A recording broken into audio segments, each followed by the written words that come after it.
নমস্কার। কবি সুকুমার রায়ের জীবনের হিসাব। জীবনের হিসাব।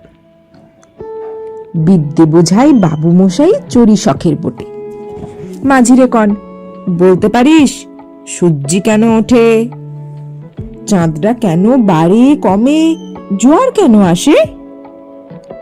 বৃদ্ধ মাঝি অবাক হয়ে ফেল ফেলিয়ে হাসে।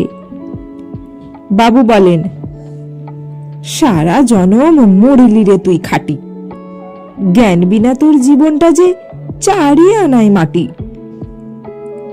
খানিক বাদে কহেন বাবু, বলতো দেখি ভেবে, নদীর ধারা কেমনে আসে পাহাড় হতে নেবে? বলতো কেন লবণ পোড়া সাগর ভরা পানি? মাঝি সে কয়, আরে মশাই অত কি আর জানি? বাবু বলেন, এই বয়সে জানিস নেও তা কি? জীবনটা তোর নিহাত খেলো, অষ্ট আনাই ফাঁকি। আবার ভেবে কহেন বাবু, বলতো রে বুড়ো, কেন এমন নীল দেখা যায় আকাশের ওই চূড়ো? বলতো দেখি সূর্য চাঁদে গ্রহণ লাগে কেন? বৃদ্ধ বলে, আমায় কেন লজ্জা দেছেন হেন?